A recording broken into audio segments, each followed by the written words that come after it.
आप चलिए।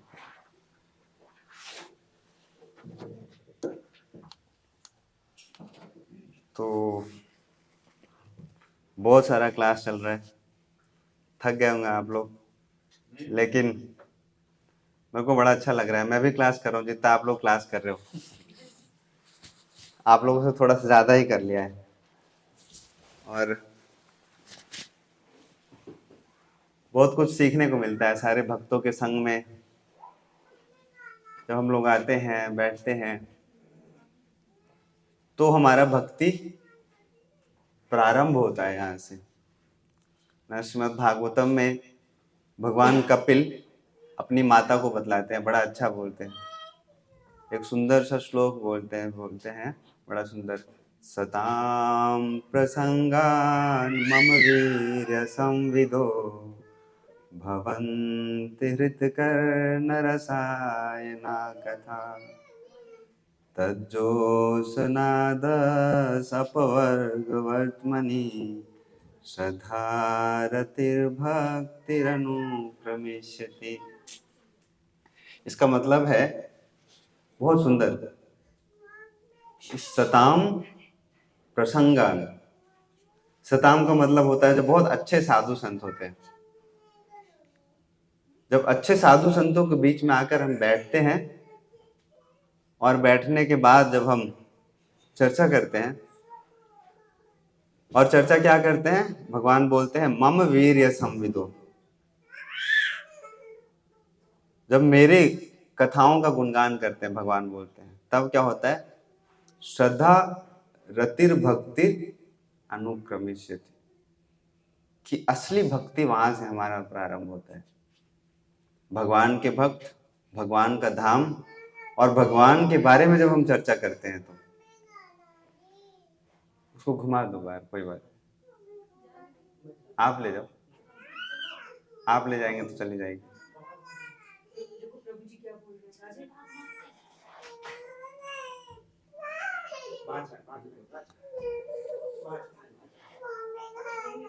क्या चाहिए इसको? कान्हा जी चलाओ। बच्चे को देखो कृष्ण प्रेम चाहिए। कान्हा चाहिए। तो क्या तीन चीज महत्वपूर्ण है, भगवान का धाम, भगवान के भक्त और भगवान के जो दिव्य चरित्र हैं उनके बारे में चर्चा करते हैं, तो हमारा भक्ति प्रारंभ होता है। तो जो हम यहाँ पर आए हैं यही तीन कार्य कर रहे हैं। गिरिराज जी क्या है, भगवान के धाम, इतने सारे भक्त, भगवान के सारे भक्त हैं, और यहाँ पे आकर क्या कर रहे हैं, हम ये कर रहे हैं कि कैसे हमको अपना सेल बढ़ाना है, कैसे हमको अपना शेयर मार्केट में हमारा इन्वेस्टमेंट ठीक करना है। हम क्या कर रहे हैं, चर्चा यहाँ पर भगवान के बारे में। तो आज बहुत सुंदर गिरिराज जी के बारे में आप लोगों को बतलाते हैं। आप लोगों ने सुना होगा, गिरिराज जी इतने प्रसिद्ध हैं, इनका कथा भी इतना प्रसिद्ध है कि सबने सुना है। लेकिन आज हम लोग कुछ उसमें से पढ़ेंगे और जो वहां से शिक्षा है हम लोग ग्रहण करेंगे आज, बहुत महत्वपूर्ण। और जो हम लोगों ने भजन गाया है उसका संबंध है गिरिराज जी के पास टाइम से। हम लोगों ने भजन गाया श्री चैतन्य महाप्रभु का, और गिरिराज जी, चैतन्य महाप्रभु कहाँ कलयुग में आए, और गिरिराज जी मतलब बहुत पहले है, भगवान के समय के, द्वापर युग से कह सकते हैं ऐसे, मतलब उससे ही पहले से हैं। और भगवान द्वापर, कृष्ण का लीला द्वापर का है, लेकिन दोनों में बड़ा अच्छा संबंध है। हम लोगों ने भजन गाया क्या, श्री कृष्ण चैतन्य प्रभु जीवे दया करी, स्व पार्षद स्वीय धाम सह अवतारी। ये भजन इतना सुंदर है, थोड़ा आप लोगों को ध्यान से सुनना होगा। कथा भी सुनाएंगे आप लोगों को, लेकिन जो हमारा असली जो सिद्धांत है, देखो हम लोग कैसे अलग हैं बाकी सब लोगों से। कृष्ण कथा तो हर जगह मिल रहा है, नहीं मिल रहा है? गीता सबके पास उपस्थित है, भागवत सबके पास उपस्थित है, लेकिन श्री चैतन्य महाप्रभु सबके पास नहीं है। श्री चैतन्य महाप्रभु हम जब हमारे जीवन में प्रवेश करते हैं तब हम विशेष बन जाते हैं, क्योंकि कलयुग में बाकी सबका कृपा प्राप्त कर पाना बहुत मुश्किल है, कृष्ण का कृपा प्राप्त करना बहुत मुश्किल है। वृंदावन हम लोग आ जाते हैं, गिरिराज गोवर्धन, लेकिन वृंदावन प्रेम भूमि बतलाया गया है। प्रेम भूमि मतलब जानते हैं क्या होता है? जो बिल्कुल निष्कपट लोग हैं, जिनके हृदय में कोई कपट नहीं है, कोई छल नहीं है, उनके लिए वृंदावन है। हम में से कितने लोग क्वालिफाई करते हैं इस पैरामीटर पे? कोई नहीं। इवन वृंदावन के बारे में ये बोला जाता है कि तपोभूमि, तपस्या भूमि भी नहीं है वृंदावन। कहते हैं ना, किसका घर हो सकता है? तो जो जिनके हृदय में प्रेम है भगवान के लिए, उनका घर है वृंदावन। तपस्या यहाँ आगे नहीं करना, तपस्या करने के बाद जब हम शुद्ध हो जाएंगे तब फिर हमारे यहाँ घर मिल सकता है, भगवान वास देंगे। हम आ जाते हैं क्योंकि श्रील प्रभुपाद जी का कृपा है हम लोगों का। लेकिन श्री चैतन्य महाप्रभु क्या है?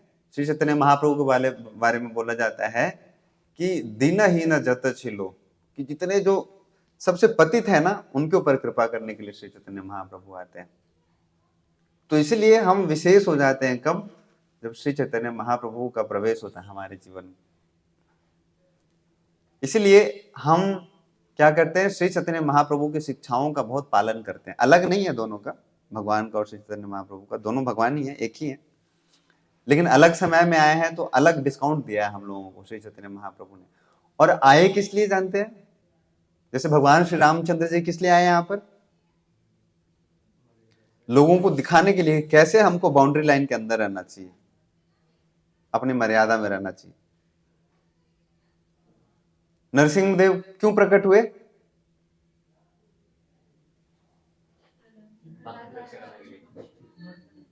भक्त की रक्षा करने के लिए। तो ठीक है, रक्षा तो सब करते हैं, अपनी भक्तों की बात को सच करने के लिए। सुखदेव गोस्वामी बतलाते हैं, बड़ा सुंदर श्लोक बोलते हैं कि सत्यम विधातुम निज भृत्य भजितम, कि अपने भक्त की बात को सच करने के लिए मेरे को आना पड़ा।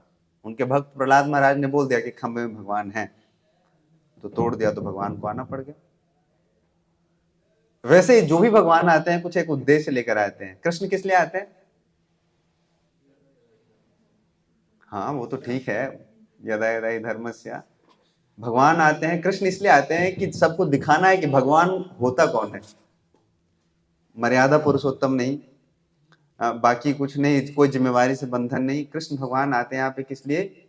भगवत्ता दिखाने के लिए, कि भगवान क्यों होते हैं, क्या करते हैं भगवान। इसलिए इन्हें बोला जाता है लीला पुरुषोत्तम। ये कोई बाउंड्री के अंदर नहीं है भगवान श्री कृष्ण। आप कुछ नहीं सोच सकते हो कि ये कार्य भगवान नहीं कर सकते। भगवान राम जी के बारे में है कि कम से कम वो, उनका वचन है अपना कुछ। भगवान कृष्ण का कोई वचन नहीं, वचन देंगे भी तो तोड़ लेंगे अपना। भगवान कृष्ण तोड़ देते हैं अपना वचन, अपना वचन देकर खुद ही तोड़ देते हैं। राम जी ने वचन दिया है, एक वान, एक पत्नी और एक वचन। रघुकुल रीत सदा चली आई, प्राण जाए पर। लेकिन ऐसा कोई वचन कृष्ण का नहीं। कृष्ण लीला दिखाने के लिए आए, लीला पुरुषोत्तम। और चैतन्य महाप्रभु जानते हो किस लिए आए? चैतन्य महाप्रभु आए हैं सिखाए शरणागति भक्त तेरा प्राण। हम लोगों को भगवान के प्रति कैसे शरणागति करना है, कैसे हमको भक्ति करना है, ये शिक्षा देने के लिए श्री चैतन्य महाप्रभु आए हैं। तो गिरिराज जी के पास वापस आते हैं। गिरिराज जी का प्रसंग हम लोग शुरू करेंगे। ये भजन का ब्रीफ बतलाया मैंने आप लोगों को। तो हम लोग प्रेयर करते हैं हाथ जोड़कर, सबको हाथ जोड़े, सभी सारे भक्त मिलकर, और मंगलाचरण करेंगे हम लोग। ओम ज्ञानतिमिरान्धस्य ज्ञानाञ्जनाशलाकया चक्षुरुन्मिलितं येन तस्मै श्रीगुरुवे नमः। श्रीचैतन्यमनोभीष्टं स्थापितं येन भूतले स्वयं रूप कदा मह्यं ददाति स्वपदान्तिकम्। वन्देऽहं श्रीगुरो श्रीयुतः पदकमलं श्रीगुरुन् वैष्णवांश्च श्रीरूपं साग्रजातं सहगण रघुनाथान्वितं तं सजीवं साद्वैतं सावधूतं परिजनसहितं कृष्णचैतन्यदेवं श्रीराधाकृष्णपादा सहगन ललिता श्रीविशाखान्वितां च। हे कृष्ण करुणा सिंधु दीनबंधु जगत्पते, गोपेश गोपिका कांत राधा कांत नमस्तुते।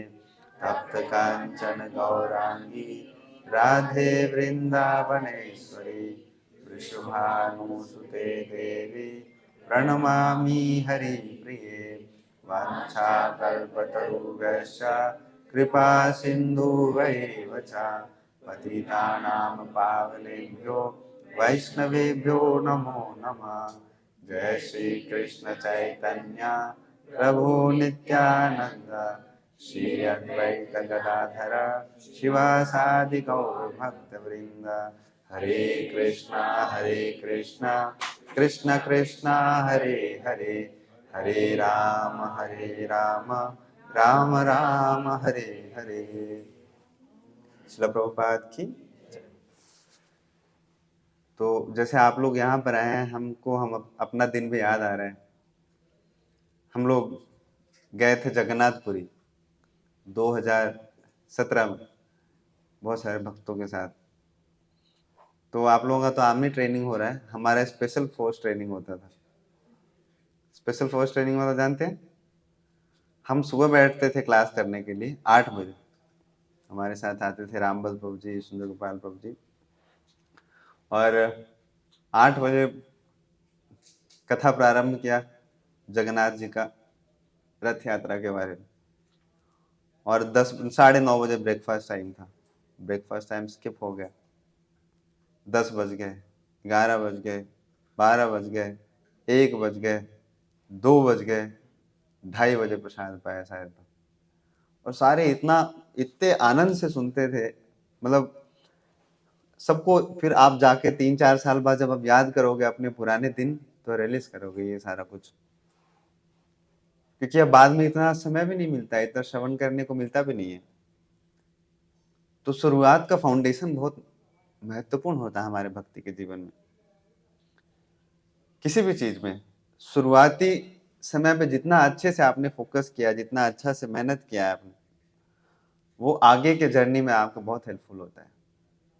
तो याद है मंदिर में आने के बाद पिछले 5-6 साल में, 6 साल हो गए लगभग, 2020 में आए थे, 20, 21, 22, 23, 24, 25, पिछले लगभग 6 साल में बहुत ज्यादा श्रवण नहीं किया है, क्योंकि अब बहुत ज्यादा अवसर भी नहीं मिलता है, सेवा में रहते हैं व्यस्त। लेकिन पहले इतना सारा श्रवण किया है, उसी से रुचि उत्पन्न होता है श्रवण करने में। तो ये क्या है, इसीलिए इसको बोला गया है क्या, ये ट्रेनिंग कैंप है आप लोगों का।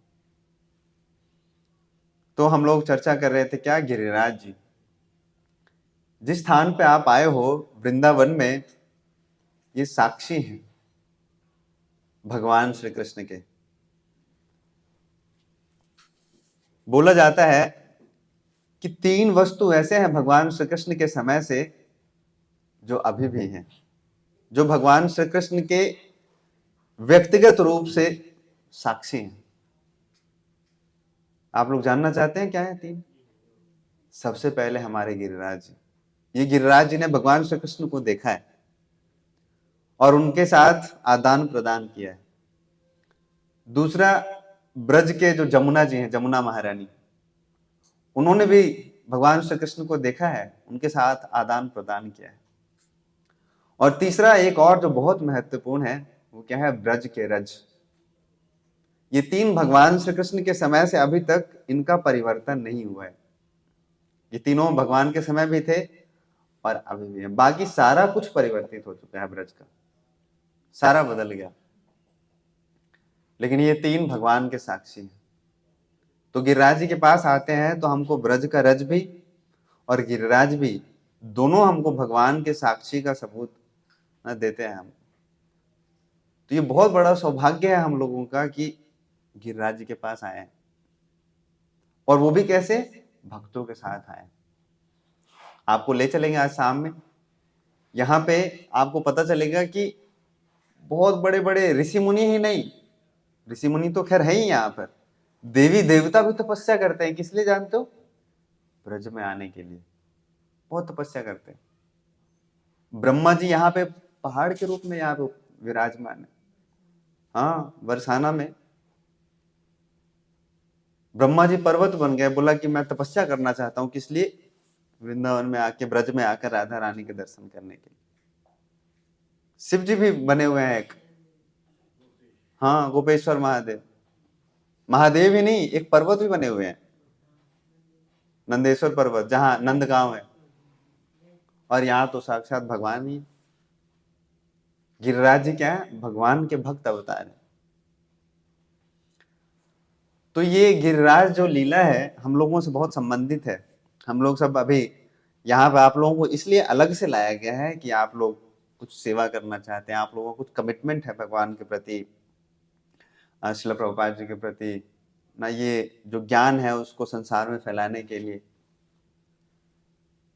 तो ऐसे ही समय, भगवान के समय भी ऐसा ही कुछ स्थिति था। तो भगवान गिरिराज जी का जो गिरिराज धरण किया भगवान ने, उसके पहले आप सब जानते हैं, कथा तो सबने सुना ही है, कि ब्रज में बहुत पहले से इंद्र का पूजा हो रहा था, बहुत वर्षों से।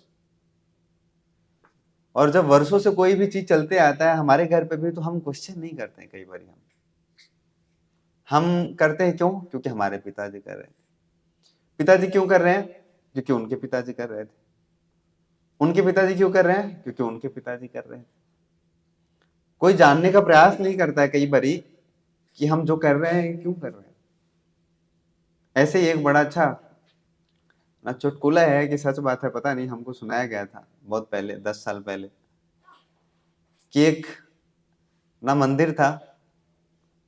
तो मंदिर में कोई भी अगर शादी करने के लिए आते थे लेकर, तो वहां पे मंदिर के बाहर दरवाजे के पास खंबे में बिल्ली बंधा होना चाहिए था। जितना भी फोटोग्राफ वायरल हुआ था सब में वो बिल्ली बंधी थी, कॉमन। तो कोई भी आता था वहां पे शादी करने के लिए तो पूछ रहा था कि बिल्ली लेके आना पड़ेगा, बांधना पड़ेगा इसमें, तब शादी हो पाएगा, क्योंकि ऐसे ही होता है। कल भी ऐसे हुआ था, परसों भी ऐसे हुआ था, वर्षों से ऐसा चलता है। तो एक व्यक्ति लाना भूल गया बिल्ली। तो उन्होंने बोला कि अब तो शादी हो ही नहीं पाएगा। क्यों? क्योंकि बिल्ली है ही नहीं। जब तक खंबे में बिल्ली बांधोगे नहीं तो शादी कैसे कर सकते हैं? बिल्ली बंधे होना चाहिए।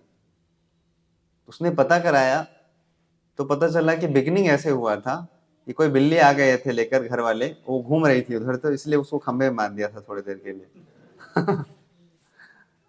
तो कुछ परंपरा हमारे ऐसे ही चलने शुरू हो जाते हैं और उसको हम फिर मान लेते हैं कि यही है। इसलिए देखो, भगवान के समय में भगवान ने सोचा कि बहुत सारे पर्पस है, बहुत सारे उद्देश्य हैं जो गिरिराज जी का पूजा से भगवान ने दूर कराया है। पहला तो ये कराया कि जो भी हम कुछ करते हैं ना, उसके पीछे हमारा आंसर होना चाहिए कि हम जो कर रहे हैं क्यों कर रहे हैं। अहंकार तो है ही, इंद्रदेव का तो है ही कि अहंकार दूर कराया, सब कुछ ठीक कराया। लेकिन ये बहुत महत्वपूर्ण है क्योंकि हम लोग सेवा करना चाहते हैं, प्रचार करना चाहते हैं। तो प्रचार करने के लिए पहले खुद से हमको क्लियर होना चाहिए कि जो हम कर रहे हैं क्यों कर रहे हैं। आप बाहर जाओगे, पूछेंगे लोग आपसे, क्यों करते हो आप हरे कृष्णा? तो बोलोगे कि प्रभु जी ने बोला है ना, इसलिए। प्रभु जी को ना नहीं बोल सकते, इसलिए करते हैं हम। तो आप तो ठीक है प्रभु जी को कहने पे कर रहे हो, वो थोड़ी ना प्रभु जी के कहने पे कर लेंगे। लगता है आपको? तो फिर आपको रिवर्स प्रीचिंग करके भेजेंगे। आप बोलेंगे देखो देखो कैसे अंधविश्वासी लोग हैं, किसी के कहने पे कुछ भी कर लेते हैं। हमको पता होना चाहिए जो हम कर रहे हैं क्यों कर रहे हैं। तो ऐसे ही समय की बात है, भगवान कितने छोटे थे? बस 7 वर्ष के थे। तो उन्होंने देखा आज तो बड़ा तैयारी हो रहा है सुबह से। यशोदा माता पकवान बना रही है, जिधर देखो सब कुछ बन रहा है, फीस्ट बन रहा है, बढ़िया बढ़िया। तो भगवान गए नंद बाबा के पास, उन्होंने पूछा कि बाबा ये क्या तैयारी चल रहा है? तो नंद बाबा ने बोला क्या? कि आज इंद्र का पूजा का दिवस है, इंद्रदेव का। और इंद्रदेव भी बहुत फूल चुके थे उस समय तक कि मेरे से बड़ा कोई भक्त नहीं है। भक्त नहीं हो तो भक्त तो छोड़ ही दो, संसार का सबसे बड़ा भक्ति कौन है? मैं हूं। इसलिए तुम लोगों को क्या करना चाहिए? जब मैं आऊं क्लास में तो हमको प्रणाम करना चाहिए। सबसे बड़ा व्यक्ति कौन है? मैं हूं। तो भगवान को समझ आ गया, बोला अच्छा बेटा, तुमको मंत्री मैंने बनाया है और तुम मेरे को ही भूल गए। तो भगवान गए नंद बाबा के पास, बोला कि बाबा क्यों पूजा करने का है इंद्रदेव का, इतना मेहनत क्यों कर रहे हो आप लोग? उन्होंने बोला कि सेम आंसर, क्योंकि हमारे पिताजी करते आ रहे थे। उन्होंने बोला क्यों करते आ रहे थे? उन्होंने बोला क्योंकि उनके पिताजी भी करते आ रहे थे। तो अब छोटा बच्चा, आप सोच लो 7 साल का बच्चा अगर कुछ बोले, हमेशा बोलेगी अपनी माता जी, मम्मी मेरे को नहीं करना है पूछा, आप जो कहते हो नहीं करना है। ये छोटे बच्चे का बात कौन सीरियस लेता है? लेता है कोई? तो उसको क्या करना चाहते हैं, थोड़ा चॉकलेट देकर बिस्किट देकर टाल देना चाहते हैं कि चलो।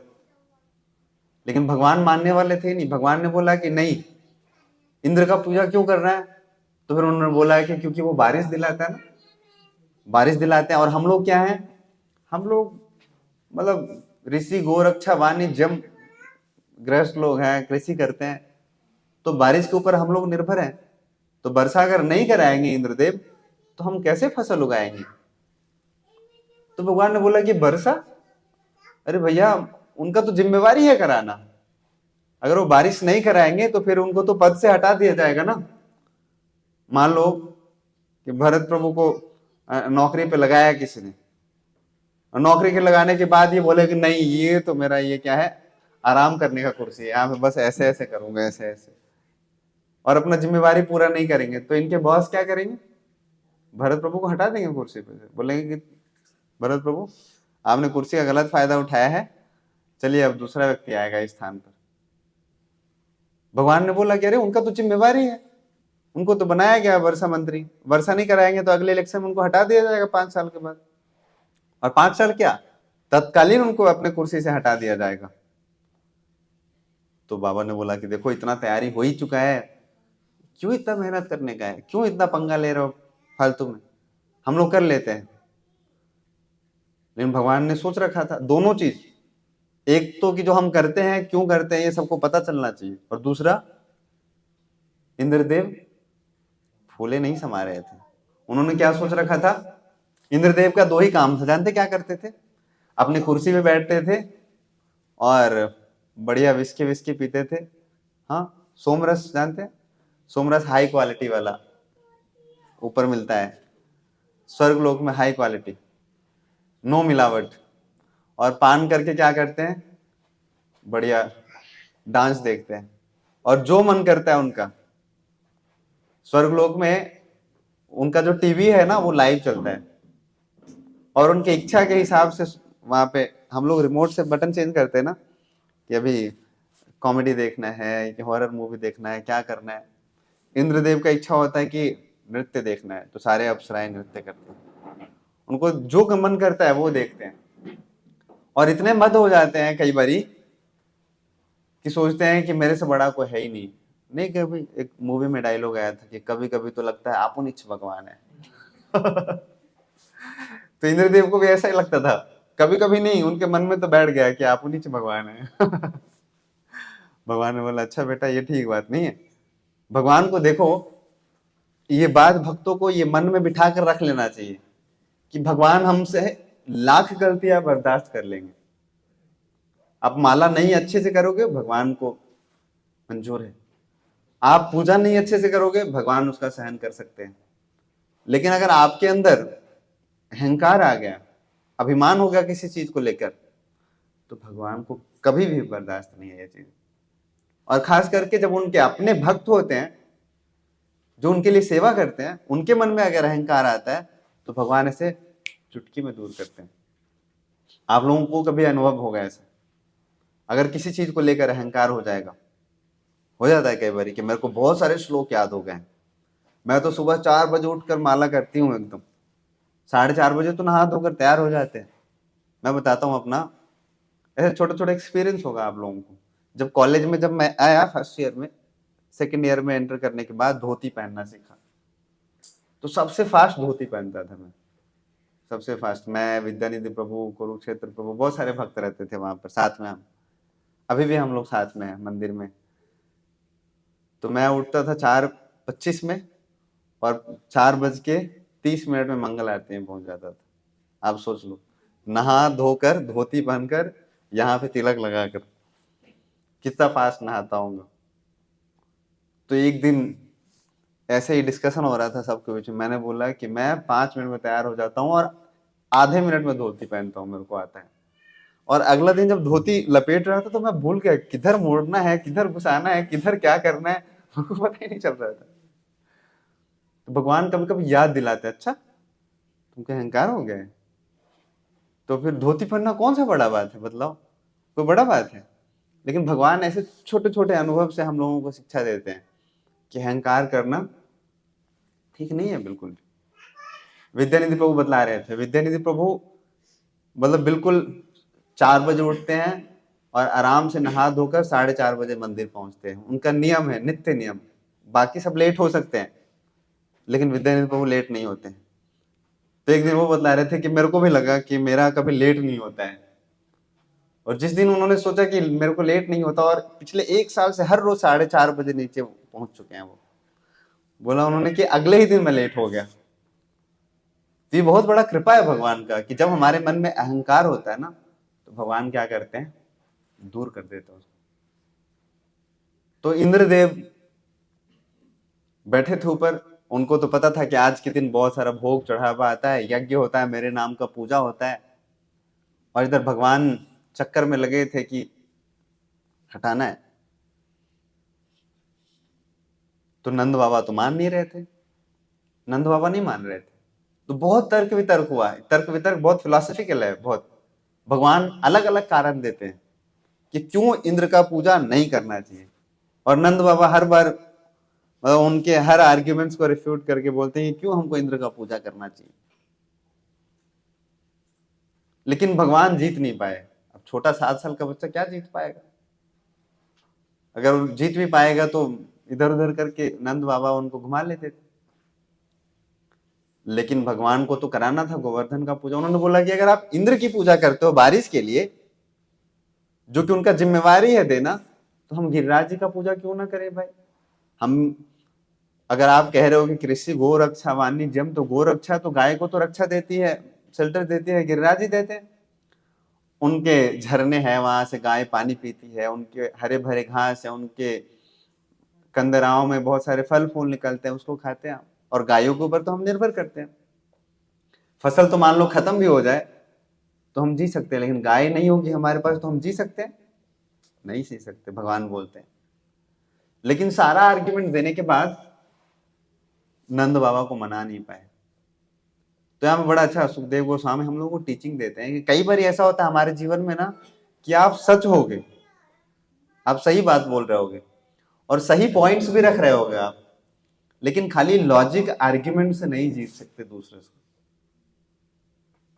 आप खुद सोचिए, अगर आप लोगों को लॉजिकली हम माला कराते तो कितने लोग करते, कोई नहीं करते, बहुत कम लोग करते। मैं तो नहीं करता। अगर मेरे को पहला दिन कोई बोलता कि तुम यहाँ आए हो माला करो, मैं नहीं करता। अगर मेरे को कोई बोलता कि तुम गीता पढ़ो, कभी नहीं पढ़ता। फिर यहाँ पे क्या काम आता है जानते हैं, संबंध काम आता है। अगर रिलेशनशिप है तब उनसे हम वो कार्य करा सकते हैं।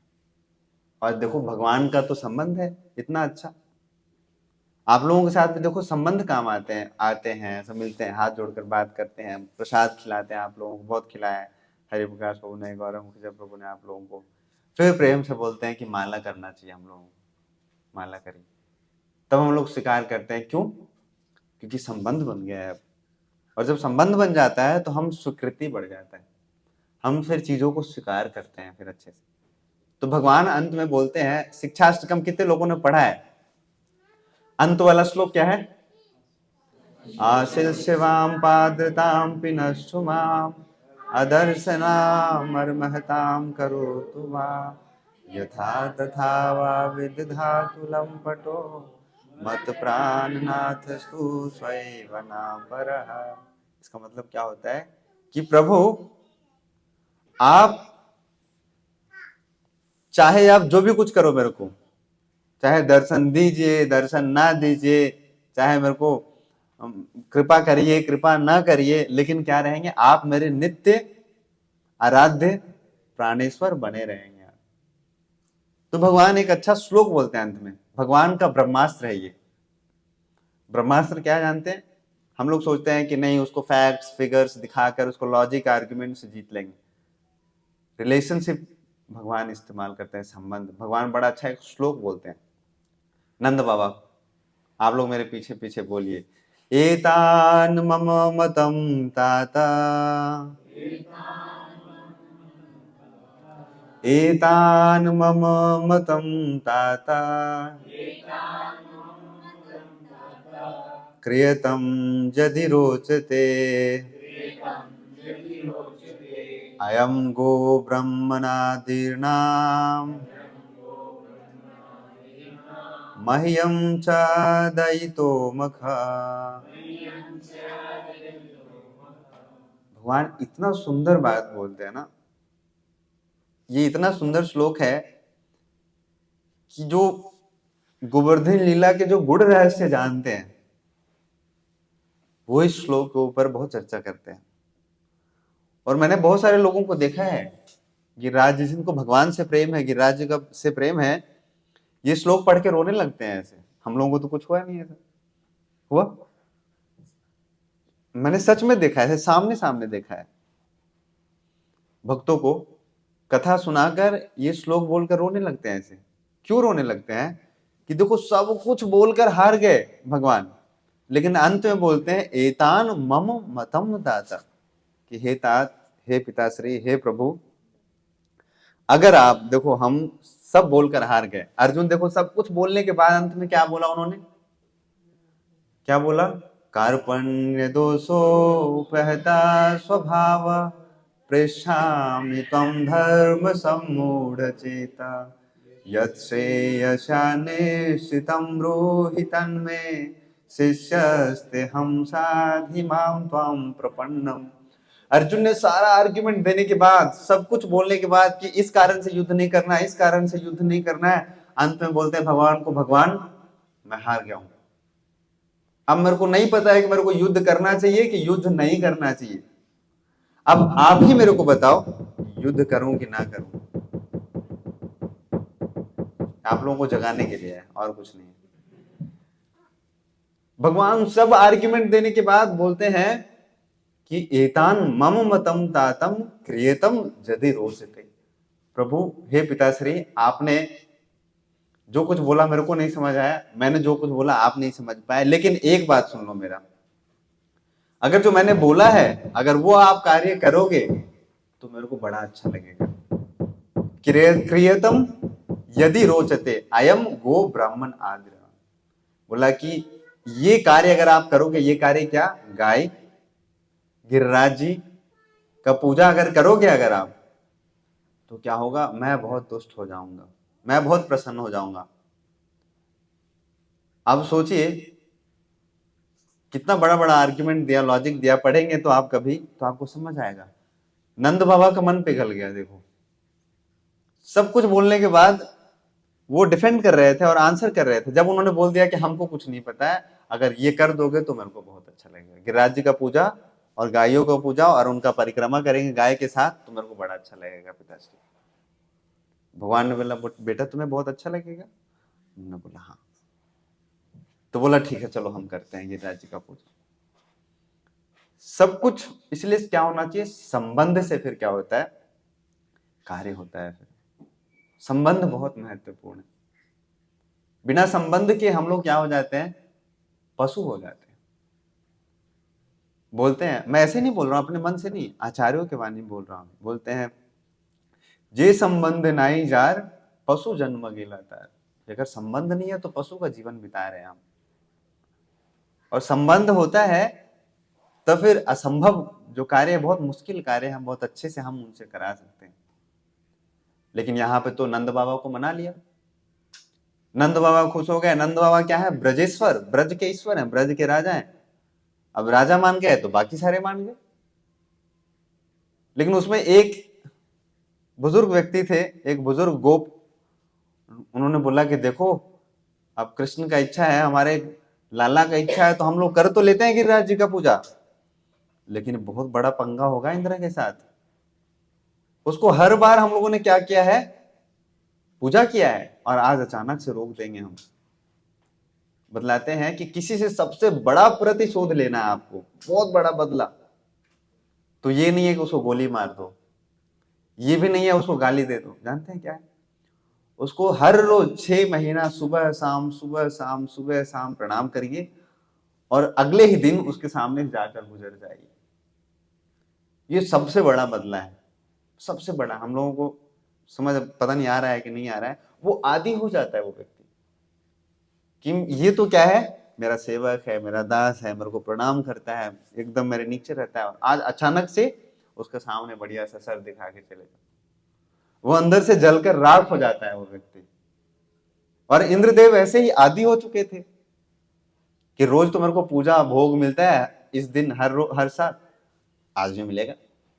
लेकिन समाचार उन्हें मिल गया क्या कि आज तो आपका यज्ञ हो ही नहीं रहा है, आज तो पूजा वहां पे पहाड़ का किया जा रहा है। इंद्रदेव बड़े गुस्से हो गए, और जब गुस्से हो गए तो गुस्सा में फिर क्या करता है व्यक्ति, पोजिशनल पावर का फायदा उठाता है। फिर नहीं देखता है कि इसको इस्तेमाल करना सही होगा कि नहीं होगा। वो तो सोच सकते हैं ना कि भैया ये तो ठीक है, ये दे रहे थे, इनका बड़प्पन है, नहीं दे रहे हैं तो फिर हम क्या कर सकते हैं। अगर वो सोचते तो मेरा तो जिम्मेवारी है, हमको तो बिठाया गया है इस पद पे। लेकिन उन्होंने क्या सोचा कि हम तो मंत्री जी हैं, तो मेरे को तो आना चाहिए हफ्ता वसूली, नहीं आ रहा है, उठा लो उसको, सलाखों के पीछे। पोजिशनल पावर उठाता है, फायदा उठाता है। तो उनके पास एक बादल है, बादल जानते हैं कौन सा बादल? संवर्तक। और वो बादल भागवत में पढ़ोगे, जो कल प्रभु जी बता रहे थे ना, कि उस बादल की एक बूंद क्या है जानते हैं? मोटे मोटे बूंद गिरते हैं। बादल का, बारिश का बूंद अभी गिरता है तो कितना छोटा दिखता है, उसको हम पी लेते हैं, हाथ पे रख लेते हैं। वो एक बूंद ऐसा था कि अगर घर के ऊपर गिर जाए, किसी चीज के ऊपर गिर जाए, तो एक बूंद से छेद हो जाए। उसने उस बादल को बुलाया, और उसके पास, इंद्रदेव के पास एक वज्र है। उस वज्र से क्या करते हैं, रामायण में वर्णन आता है कि वज्र से जब वज्र चलाते हैं इंद्रदेव, तो पत्थर धूल बन जाता है। धूल, पत्थर को धूल बना देते हैं, और गिरिराज जी के ऊपर चला दिया उन्होंने। लेकिन महत्वपूर्ण क्या है, ये देखिए शिक्षा, ये कि श्री चैतन्य महाप्रभु से हम लोग संबंध जोड़ रहे थे कि जब हम शरणागति करते हैं ना, भगवान ने क्या बोला गीता में, अहम त्वम सर्व पापेभ्यो मोक्षयिष्यामि मा शुचः। सर्वधर्मान प्रति, क्या है, सर्वधर्मान परित्यज्य माम एकम शरणम व्रज, क्या आप मेरे शरण में आ जाओ। जब तक हम शरण में नहीं आते हैं, हम जब तक इंडिपेंडेंट घूमना चाहते हैं ना, तब तक हमारे जीवन में क्या आते हैं, दुख और कष्ट आते हैं। ये भी एक आचार्य हैं, वो बड़ा अच्छा एक भजन में बोलते हैं, स्वतंत्र जीवन देखी बड़ा दुख पाइया आछे स्वतंत्रता जीवन में। कि जब तक हम स्वतंत्र जीवन में जीते रहे तो हमको जीवन में बहुत दुख मिला। इसलिए क्या करना है, हमको शरणागति करना है। किनकी? भगवान के। और भगवान के जो संत जन है, भक्त जन है, उनकी शरणागति में रहना चाहिए। और शरणागति करने से क्या होता है, फिर हमको कुछ करना नहीं है। भगवान ने क्या बोल दिया, हम तुम सर्व पापेभ्यो मोक्षयिष्यामि मा शुचः, तुम डरो मत, मैं तुम्हारा जिम्मेवारी लूंगा। ये कितना बड़ा रिस्क था कि इंद्र से पंगा ले लिया। बताओ, इंद्र से पंगा लेना मतलब जानते हैं कितना बड़ा पंगा था। इंद्रदेव क्या कर सकते हैं, पूरा विध्वंस कर सकते हैं, और कर दिया उन्होंने। बतलाया गया है कि जब उन्होंने बारिश कराया तो ऐसा लग रहा था कि पूरा व्रज डूब जाएगा। लेकिन जैसे ही भगवान ने क्या किया, गिरिराज जी को उठाया, तो सब आ गए उनके अंदर। और जब उनके अंदर आ गए, भगवान के शेल्टर के अंदर आ गए, तो किसी को महसूस ही नहीं हुआ कि एक बूंद पानी भी आ रहा है, ऐसा किसी को भी महसूस नहीं हुआ। और इंद्रदेव के जब उनके अनुयायी आए देखने के लिए, देख कर गए जब ऊपर, तो उन्होंने देखा कि अरे, समाचार दिया कि प्रभु वो लोग तो बड़ा आनंद में हैं, सारे बैठ रहे हैं, सारे गा रहे हैं, सारे नाच रहे हैं, सारे एक गिरिराज जी के नीचे सब एकत्रित हो गए हैं सारे के सारे। इंद्र को और बड़ा गुस्सा आ गया, इंद्रदेव बहुत क्रोधित हो गए। फिर उन्होंने सोचा कि मेरे को अब पर्सनली जाना पड़ेगा। जैसे रावण था ना, उसने अपने चेलों को भेजा पहले कि तुम काम करके आओ। जब उन लोगों से नहीं हुआ तब उसने सोचा क्या, खुद जाना पड़ेगा वनवासियों को मारने के लिए। इंद्रदेव ने भी सोचा कि अब मेरे को खुद जाना पड़ेगा, बुलाया ऐरावत। ऐरावत कौन है जानते हैं? उनका गाड़ी ड्राइवर, गाड़ी ड्राइवर दोनों, नहीं ड्राइवर तो अलग है उनका, गाड़ी मालूम। और ऐरावत के ऊपर बैठ कर आए और उन्होंने खूब सारा वज्रपात किया। और आप सोच लो, उन्होंने जितना वज्रपात किया कि उनके वज्र से पर्वत धूल बन जाता है। और सारा वज्रपात करने के बाद गिरिराज जी को महसूस भी नहीं हुआ। तो यही डिफरेंस है, जब हम भगवान के सेंटर में रहते हैं ना, तो भगवान का जिम्मेवारी है प्रोटेक्ट करना। आप देखो प्रहलाद महाराज को हिरण्यकशिपु ने क्या क्या नहीं किया, आपने सुना है क्या क्या किया? उनको कुएं में फेंक दिया सांप वाला, उनको विष खिलाया गया, उनको पहाड़ के ऊपर से फेंक दिया, उनको आग में डाल दिया गया, उनको हाथी के नीचे डालने का प्रयास किया, हाँ उनको सांपों से कटवाने का प्रयास किया, उनको मतलब बहुत सारे डेडली वेपन से अटैक किया गया, उनको कुछ नहीं हुआ। वो हमेशा बड़ा निश्चिंत थे। ये क्यों जानते हैं? हाँ, जो हम लोगों ने भजन गाया, विश्वास होता है भक्तों को। भजन गाया ना, सडंग शरणागति होइबे जहारा, ताहारा प्रार्थना सुनी श्री नंद कुमार। हम सोचते हमारा प्रार्थना क्यों नहीं सुनते हैं भगवान? सोचते हैं कई बार हम लोग, नहीं सोचते क्यों नहीं सुनते हमारा प्रार्थना? लेकिन भगवान प्रार्थना कब सुनते हैं? सडंग शरणागति होइवे जहार, तहारा प्रार्थना सुनी श्री नंद कुमार। भगवान श्री कृष्ण हमारा प्रार्थना तब सुनते हैं जब हम पूर्ण शरणागति करके प्रार्थना करते हैं। आप लोगों को और बताया था कि प्रार्थना में शरणागति होना बहुत महत्वपूर्ण है, सरेंडर। और ऐसे भक्त जो होते हैं जिनके बारे में बोला है क्या, दैन्य आत्मनिवेदना गोप्तृत्वे वराना, अवश्य रक्षिवे कृष्णा विश्वास पालना। अवश्य रक्षिवे कृष्णा विश्वास पालन। उनको विश्वास होता है कि कृष्ण हमारा रक्षा अवश्य करेंगे।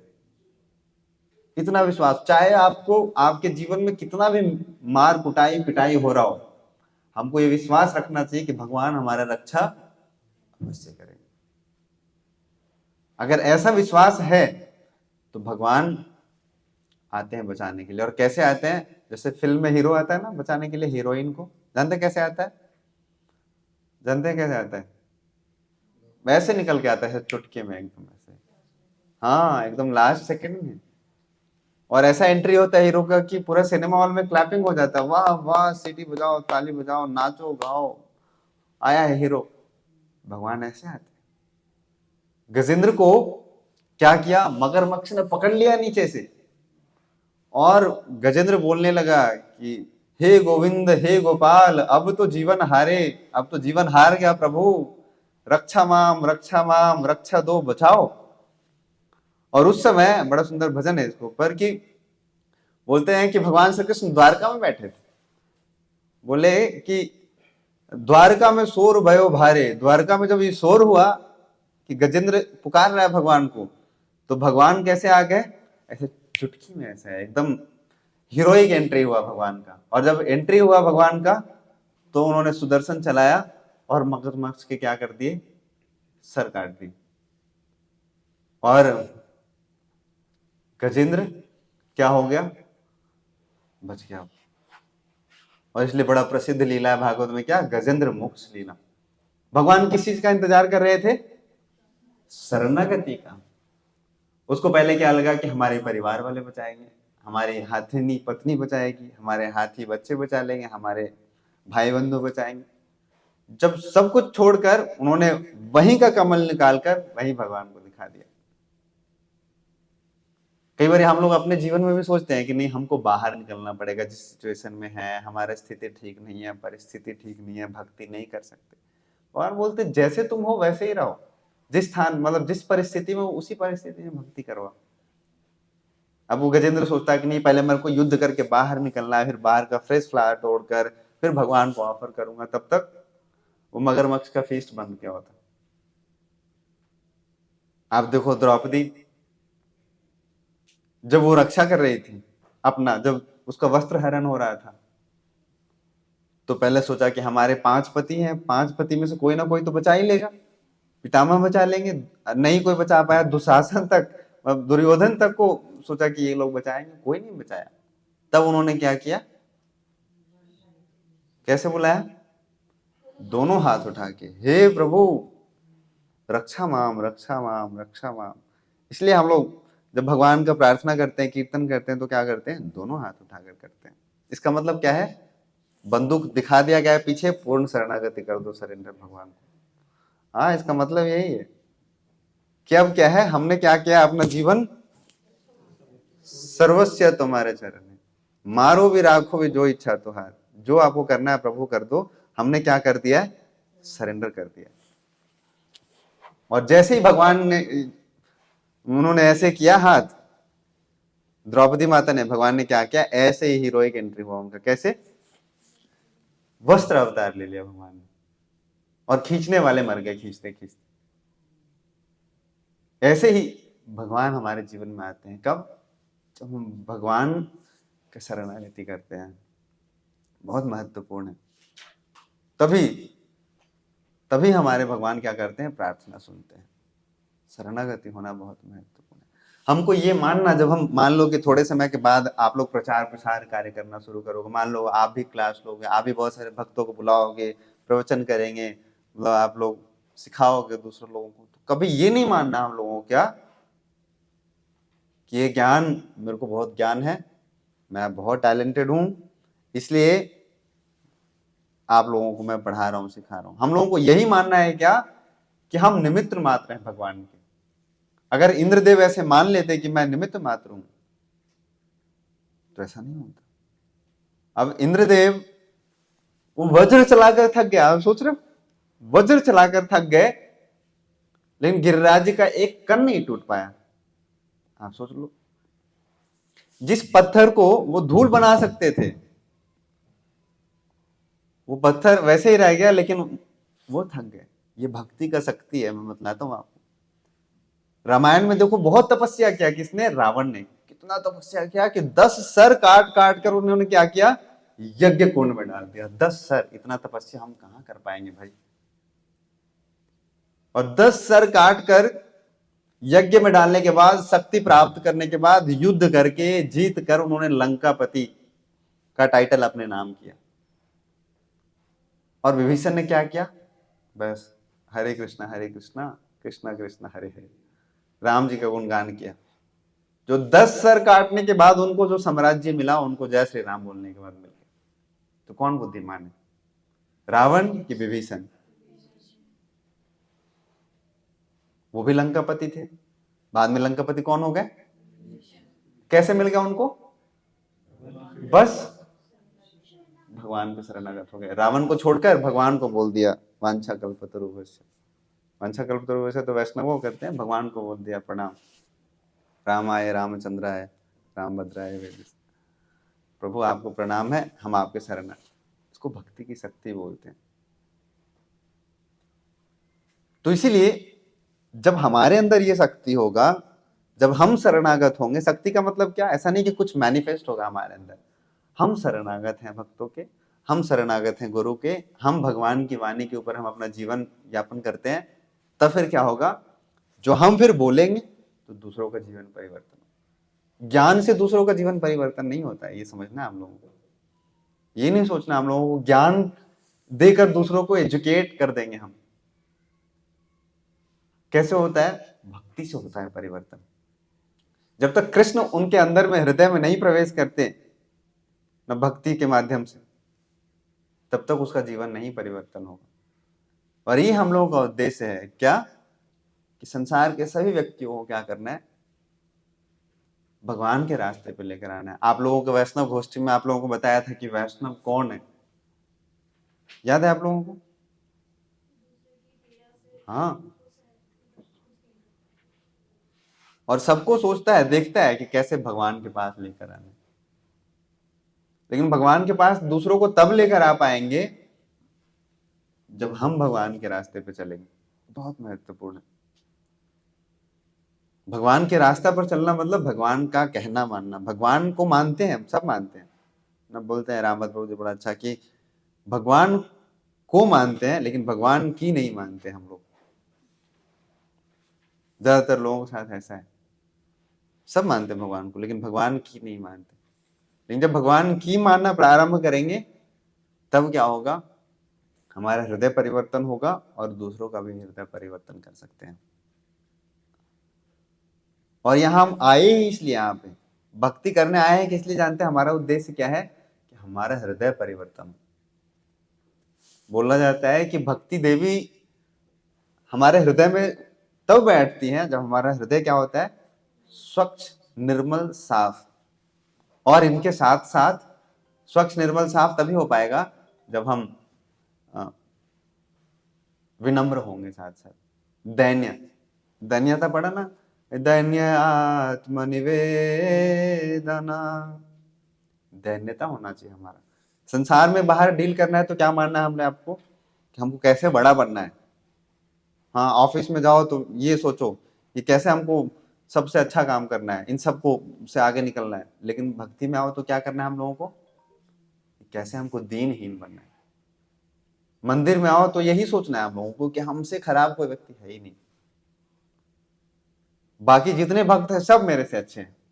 ऐसा भाव रखना चाहिए हम लोगों को।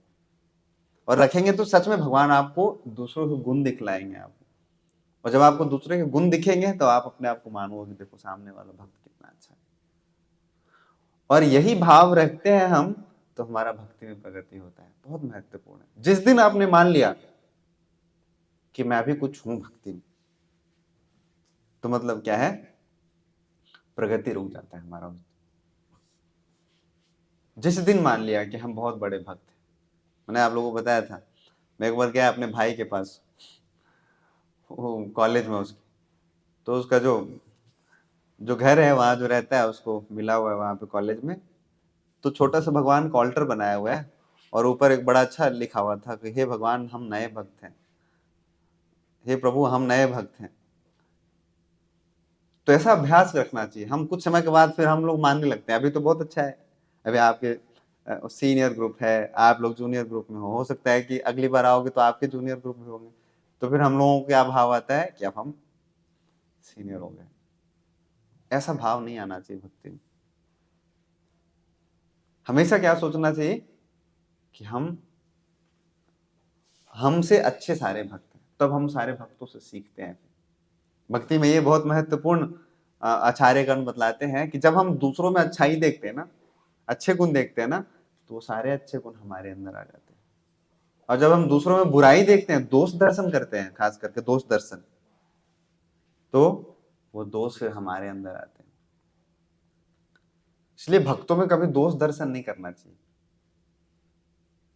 आपको लगेगा कि अच्छा प्रभु जी ने तो बोला था हमको खुद ही कि मंगल आरती में आना है, प्रभु जी तो खुद ही नहीं आए। खुद हम लोगों को बोलते हैं कि आर्मी ट्रेनिंग चल रहा है लेकिन अपना बढ़िया आनंद वाला जीवन बिता रहे हैं बढ़िया से। तो हम लोग क्या सोचते हैं कि अच्छा मतलब हमको तो चौल में सुला दिया है, प्रभु जी खुद बढ़िया वीआईपी रूम लेके रह रहे हैं। इसलिए हम जानबूझ के रहते हैं भाई कि हम भी चौल में ही रहेंगे, कोई सोचो ही मत ऐसे हमारे बारे में। क्योंकि हमको नहीं पता है ना, हम तो 10 बजे सो गए, लेकिन हो सकता है कि प्रभु जी रात को 11 बजे तक तैयारी करा रहे होंगे कल सुबह का। हम तो आएंगे मंगल आरती में तो हमको बढ़िया मिलेगा, वहां पे गद्दे बिछे मिलेंगे, माइक लगा होगा, भगवान आए हुए होंगे, साफ होगा, लेकिन हम तो प्रसाद खा के चले गए। लेकिन सोच अलग लिया कि अच्छा प्रभु जी तो आए नहीं मंगल आरती में, क्या बात। इसलिए we should always give benefit of doubts to devotees। बहुत महत्वपूर्ण है ये बात। भक्ति में हमको कभी भी दोष नहीं देखना चाहिए। और हम लोगों को प्रयास करना चाहिए क्या, कि कैसे हम भक्तों से कैसे हम कृपा प्राप्त कर सकते हैं। भक्ति में प्रयास करना चाहिए कि हमारे आचरण से भक्त दुखी ना हो, यही प्रयास करना चाहिए। जो हमको सेवा मिला है छोटा सा ही सही, उसको बहुत अच्छे से करना है। और कोई भी सेवा छोटा नहीं होता है। मैं बतलाता हूँ, आज से 2 साल पहले हम लोग आपके जैसे एक ग्रुप करते थे, उसमें से कुछ भक्त ऊपर वाले क्लास में हैं, तो उसमें एक माता जी आई, उन्होंने बोला प्रभु जी मेरे को सेवा करना है। मैंने बोला कौन सा सेवा करना है बताओ, बड़ा अच्छा सेवा है, बहुत सारा सेवा है हमारे पास। तो मैंने बोला कि एक सेवा है हमारे पास, करोगे? उन्होंने बोला हाँ प्रभु जी बताइए। मैंने बोला कि आपने देखा है तुलसी गार्डन, आप लोगों ने देखा है मंदिर में तुलसी गार्डन छोटा सा? तो 3 साल पहले मेरे को दिया गया था सेवा, तुलसी गार्डन को अच्छे से रखने के लिए। मैंने बोला कि आप करना चाहोगे उसमें खुदाई, उसमें खाद डालना? बोला प्रभु जी वो वाला सेवा अच्छा नहीं लगता है। मैंने बोला कौन सा सेवा अच्छा लगता है? तो लेक्चर देने वाला सेवा अच्छा लगता है, वो वाला सेवा करना है। तो ऐसा नहीं रहना चाहिए हम लोगों को, क्या कि हमको जहां पे मान सम्मान मिलता है ना, वो सेवा करना है। लेक्चर उसको देना चाहिए, उसको कि जिसके अंदर क्या हो, मान सम्मान का इच्छा ना हो। लेक्चर क्या, कोई भी मान सम्मान ही उसको देना चाहिए जिसको मान सम्मान का इच्छा ना हो। सबसे पहले क्या करना चाहिए, हमको झाड़ू लगाना चाहिए, क्योंकि विनम्रता नहीं आएगा तब तक। सबसे पहले क्या करना चाहिए, जब प्रसाद खाकर जाते हैं ना भक्त, तो हमको पोछा लगाना चाहिए, वहां पे सबसे ज्यादा कृपा मिलता है। जब भक्त प्रसाद प्रसूद खाकर चले जाते हैं ना, तो उस स्थान को साफ करना चाहिए। और क्या करना चाहिए, भक्तों के चरणों का धूल लगाना चाहिए सर में। हाँ, बहुत महत्वपूर्ण है। भक्ति के 3 बल हैं, 3 टॉनिक है भक्ति का, आप लोगों को बताया है? एक तो भक्त पद धूलि, भक्त अवशेष और भक्त पद जल। ये क्या है? 3 महाबल। भक्तों के चरणों का धूल सर पे धारण करना चाहिए हम लोग। भक्तों के चरणों का जल क्या करना चाहिए, हमको अपने मस्तक पे छिड़कना चाहिए। और अगर गलती से भक्तों को जूठा मिल जाए तो क्या करना चाहिए, हमको ग्रहण करना चाहिए बड़ा आदर सम्मान के साथ। हालांकि देंगे नहीं कोई, ये भी जान लो, कोई देते नहीं, अपना जूठा नहीं खिलाएंगे, लेकिन ऐसे कभी मिलता है बहुत वरिष्ठ भक्तों का अवशेष उच्छिष्ट प्राप्त करने का अवसर, तो हमको ग्रहण करना चाहिए। नारद मुनि, नारद कैसे बने जानते हैं? भक्तों का जूठा खाकर बने। जैसे ही उन्होंने साधु संतों का जूठा ग्रहण किया, सेवा करने के बाद उनके कुछ बच गए, तो उन्होंने जब ग्रहण किया तो उनके ऊपर कृपा हो गया, उनको भगवान के दर्शन हो गए, बतलाया गया भागवत। तो ये 3 महाबल है। ब्रज में आए हैं तो हम किसी स्थान पे बैठते हैं, लेटते हैं, प्रणाम करते हैं, धूल लग जाए तो कभी ऐसे नहीं सोचना अरे ये तो 15,000 का जैकेट है मेरा, खराब हो गया, पोछ लो ऐसे। वो धूल का कीमत ही नहीं है। ब्रज में जब हम आते हैं तो कभी धूल नहीं साफ करना चाहिए। ब्रज में आते हैं, धूल लग जाए कभी तो उसको और बढ़िया से ऐसे लगा लेना चाहिए सर में, कभी नहीं पूछना चाहिए। क्यों जानते हैं? क्योंकि उसी में प्रेम है। भगवान के अलग अलग धाम है ना, अलग अलग तरीके से भगवान प्रेम प्रदान करते हैं। जैसे जगन्नाथपुरी जाओगे ना, तो भगवान का प्रेम वहां जानते हैं कैसे मिलता है? महाप्रसाद। आनंद बाजार में जाइए और खूब महाप्रसाद खाइए, प्रसाद खा खा के भगवान का प्रेम मिलेगा आपको। वहां भगवान के दर्शन हो जाएंगे प्रसाद खा खा कर, वहां पे कोई तपस्या नहीं करना है। जैसे नवदीप जाते हैं ना मायापुर, तो वहां पे जानते हैं कैसे भगवान का प्रेम मिलता है? भगवान का हरिनाम संकीर्तन करने से। लेकिन जब ब्रज में आते हैं तो ब्रज के रज में भगवान का प्रेम छिपा है, एक एक कण में। तो इसलिए इतना कीमती वस्तु को कैसे कोई ऐसे झाड़ के फेंक सकता है, ऐसे ऐसे करके हटा दो यहां से। उसको धारण करना चाहिए सर के ऊपर, बहुत महत्वपूर्ण है। एक क्या है, दृष्टि है हमको धाम को दर्शन करने का। और साथ में क्या करना कि खुद को अपना उद्धार करवाना और दूसरों का भी उद्धार करवाना। कैसे दूसरों को करा सकते हैं? अब देखो, अब जैसे हमारे रामभद्र प्रभु जी हैं, जैसे मान लो आज जो भक्त हैं, वो चाहते हैं कि कैसे ज्यादा से ज्यादा लोगों को हम कैसे भगवान के धाम में लेकर आ सके, कैसे ज्यादा से ज्यादा लोगों तक भगवान का नाम पहुंचा सके। बहुत महत्वपूर्ण है। शिला प्रभुपाद जी जानते हैं आप लोग कितना उन्होंने कष्ट सहन करके भगवान का ये जो संदेश है वो ले गया वहां पे। आप कितने लोगों ने, आप में से लीलामृत पढ़ा है? पढ़ना प्रारंभ कितने लोगों ने किया है? तो अभी तो बिगनिंग के शुरुआत वाले स्टेज में हो।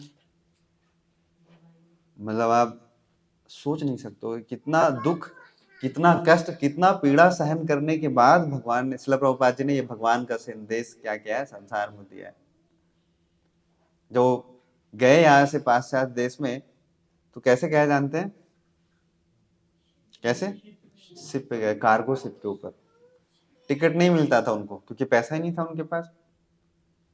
तो टिकट, जो ट्रेन के जो शिप के ऑनर थे, उनके ऑफिस के बाद बाहर जाकर रोज बैठे रहते थे कि मेरे को एक टिकट दे दो, मेरे को जाना है, अमेरिका जाना है। क्यों? ऐसा नहीं कि इच्छा है अमेरिका घूमने का, क्योंकि उनके गुरु ने बोला है उनको। गुरु का आज्ञा ऐसे पालन करना चाहिए हम लोगों। गुरु ने बोला है क्या, कि आपको पाश्चात्य देश जाकर भगवान का प्रचार करना चाहिए, क्योंकि भारत में तो बहुत सारे लोग हैं, आपको करना चाहिए आप उधर। तो 70 साल की उम्र में, कोई सोच सकता है? उनको हार्ट अटैक आ गया 2 बार, शिप में 2 बार हार्ट अटैक आ। हम लोगों को एक बार हार्ट अटैक आ जाता है तो हम क्या करते हैं, हम कितना प्रिकॉशन की, हार्ट अटैक तो छोड़ दो, मतलब छींक आ जाता है एक बार तो हम बढ़िया से इधर ग्लव्स, इधर मास्क, इधर स्वेटर, इधर जैकेट, बगल में हीटर, इधर क्या क्या नहीं कर लेते एक छींक आने पे। प्रभुपाद जी को 2 बार हार्ट अटैक आ गए सिर्फ, लेकिन उन्होंने ये नहीं सोचा कि चलो हम वापस का यू टर्न का टिकट करा लेते हैं। और वहां गए, और वहां जाने के बाद पता है कैसे किया? एक कोई नॉन व्यक्ति थे, उनके नाम पे, ऐसे तो वीजा ही नहीं मिलता है, उनके यहाँ रहने गए, तो उनके पास जो फ्रिज में जहाँ पे प्रभुपाद कुकिंग करते थे, उसी में वो मांस मच्छी रखते थे, एक ही घर में। लेकिन अब मजबूरी है, कहीं जा ही नहीं सकते, कहाँ जाएंगे? तो फिर प्रभुपाद ने कुछ दिन के बाद छोड़ दिया वहां पे रहना, बोला कि कैसे कर सकते हैं यहाँ पे, ये तो जहाँ मैं रहता हूँ वहीं पे ये नॉनवेज पकाते हैं, उसी फ्रिज में सब कुछ रखते हैं, मैं कैसे रह पाऊंगा? चले गए थे प्रभुपाद बाहर रहने के लिए, कोई ठिकाना नहीं, कोई कुछ नहीं। लेकिन क्या था? पर्पस था लाइफ का, उद्देश्य था। उद्देश्य क्या था? कि गुरु का आज्ञा पूरा करना है मेरे को। और गुरु का आज्ञा क्या है? कि भगवान का प्रचार करना है वहां पर जाकर आपको। और जाकर भिक्षा मांगते थे। सोच लो, प्रभुपाद जी कोई छोटे मोटे व्यक्ति नहीं थे, मतलब उनका, मतलब बड़ा ड्रग बिजनेस था उनका पहले, फार्मास्यूटिकल्स था कुछ, प्रयाग फार्मेसी के नाम से करते थे, बड़ा बिजनेस था उनका। उस समय में गाड़ी से घूमते थे प्रभुपाद। और ऐसे व्यक्ति गुरु का आज्ञा पालन करने के लिए क्या करने लगे? भिक्षा मांगने लगे। और भिक्षा मांग कर लाते थे, फिर उसको प्रसाद कुक करते थे, फिर भगवान को भोग लगाते थे, फिर सबको बुलाते थे। अब कोई, जैसे मैंने आप लोगों को बोला ना, पहले क्या करते हैं, प्रेम से प्रसाद खिलाते हैं, तब कोई सुनता है। कौन हिप्पी कोई सुनेगा कि धर्म क्षेत्र कुरुक्षेत्र, बैठो सुनो? किसी को समझ ही नहीं आएगा। तो उनको बना बना कर खिलाया है 70 साल की उम्र में, सोचो। और वो खा पी कर भाग जाते थे, प्लेट फेंक कर भाग जाते। हिप्पी से क्या एक्सपेक्टेशन रख सकते हो आप? कुछ रख सकते हो?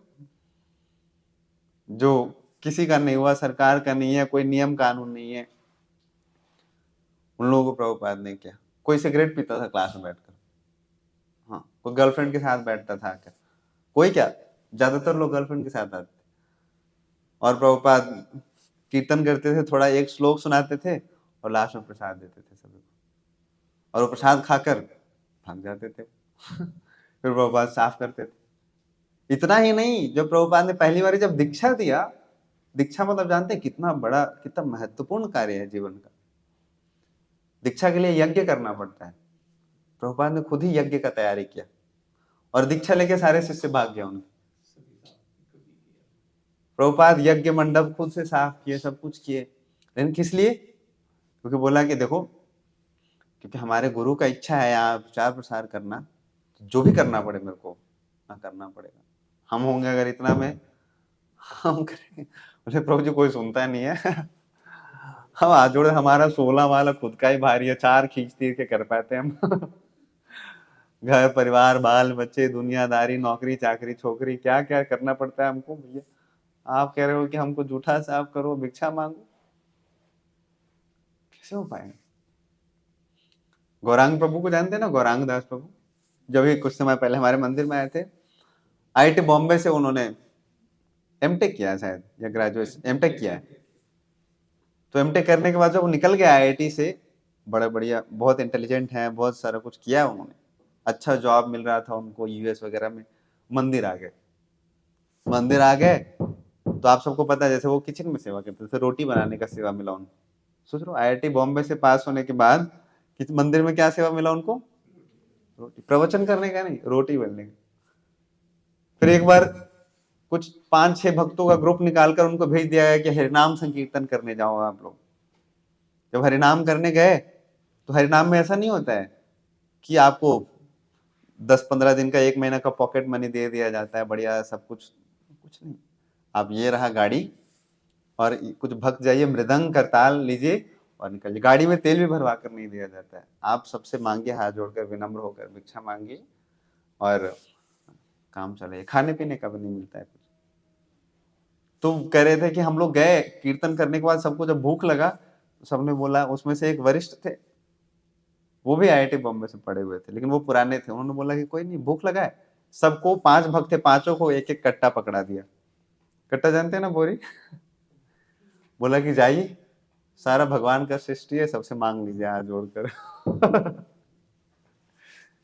उन्होंने बोला कि पहली बार जब हाथ में कट्टा देखा, हाथ में बहुत सारा कुछ पकड़ा था आज तक, ये कट्टा बोरी पकड़ के बोला जाकर मांग लो। तो मेरे को बहुत शर्म आ रहा था, मैं पीछे पीछे सारे भक्तों के पीछे पीछे छिप रहा था ऐसे। और हरे कृष्णा करो और बोलो कि दे दो अल्लाह के नाम पे 2 आलू दे दो, अल्लाह के नाम पे 2 गाजर दे दो। क्या है, हमारा आत्मसम्मान है ना, अपना ईगो नहीं कहता है लॉ करने के लिए। अब इसलिए देखो, रोड पर जाते हैं, हरि नाम करते हैं तो सब नहीं आएंगे, सब नहीं गाएंगे, सब नहीं नाचेंगे, सबका अपना इमेज। लेकिन प्रभुपाद ने किया, क्यों? गुरु का आज्ञा। और इतना कुछ करने के बाद एक बार तो ऐसा हुआ कि प्रभुपाद क्लास ले रहे थे, से कीर्तन करते थे। प्रभुपाद कीर्तन करते ना, हम लोग वीडियो देखा होगा, तो आंख बंद करके कीर्तन करते हैं कई बार प्रभुपाद। तो एक हिप्पी तो सारे आते थे, गांजा चरस हुक्का पी के सब आते थे। तो एक तो प्रभुपाद को मारने के लिए आ गया उसमें से। लेकिन जैसे वो आ गया सामने मुक्का मारने के लिए, तो प्रभुपाद का आंख खुल गया। तो फिर वो डर गया, प्रभुपाद ने उसको बोला कुछ। तो ऐसे ऐसे स्थिति में क्या क्या प्रभुपाद ने क्या क्या स्ट्रगल किया है। हम लोगों को तो अभी क्या करना पड़ता है, हमारा तो मंदिर है, इतना बड़े विग्रह है, इतना भक्त है, सब कुछ है। बस हम लोगों को क्या करना है, खुद बढ़िया से आना है, अपना भक्ति करना है। हम लोगों को स्ट्रगल है कुछ भक्ति करने के लिए, पर्सनल स्ट्रगल हो सकता है कि प्रभु जी उठा नहीं जाता है, कंबल इतना प्यारा लगता है ना कि हम उठ नहीं सकते। सोना बहुत अच्छा लगता है प्रभु जी, ये सब हो सकता है स्ट्रगल।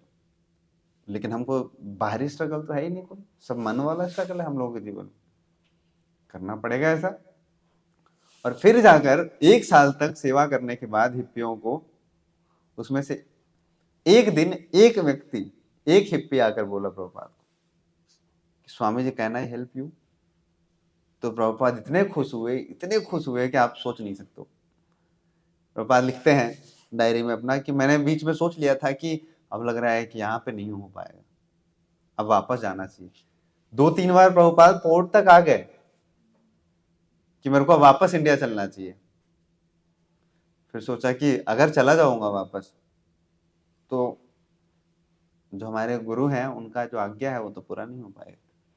फिर दोबारा आ जाते थे, पोर्ट तक आते थे, फिर वापस चले जाते थे। और जैसे एक व्यक्ति ने बोला, एक हिप्पी ने, Swami ji can I help you, तो इतने खुश हुए, बोले कि I was waiting for this day to come. और फिर उसको सेवा में लगाया। फिर धीरे धीरे करके एक एक भक्त जोड़ जोड़ कर फिर क्या हुआ, इतने सारे भक्त। और फिर बाद में प्रचार इतना बढ़ गया कि प्रभुपाद के एक शिष्य थे, उनका नाम था परम पूज्य तमाल कृष्ण गोस्वामी महाराज। वो प्रचार कैसे करते थे, ऐसे नहीं करते थे कि ट्रेनिंग कैंप ये वो बस रखते थे। बस में 2 दरवाजा था, एक आगे वाला दरवाजा, एक पीछे वाला दरवाजा। और बस में उनका बस का नाम था राधा दामोदर संकीर्तन पार्टी। राधा दामोदर के विग्रह रखते थे उसमें, श्रील प्रभुपाद जी के ग्रंथ रखते थे, गीता भागवत। और पूरा अमेरिका में घूम घूम कर प्रचार करते थे, सब जगह कीर्तन करते थे, पुस्तक वितरण करते थे, प्रसाद बांटते थे। तो एक बार उन्होंने बोला कि Prabhupada, I will offer you so many devotees, आप बहुत सारे भक्तों को भक्त बनाकर, व्यक्तियों को भक्त बनाकर आपके चरणों में समर्पित कराऊंगा। और बस में इधर से घुसाते थे किसी को और उधर से निकालते थे, तो वो फिर वो माला करने के लिए स्वीकार हो जाते। ऐसे प्रचार किया है। फिर बाद में वही सारे लोग, उन हिप्पियों में से बहुत सारे भक्त बन गए।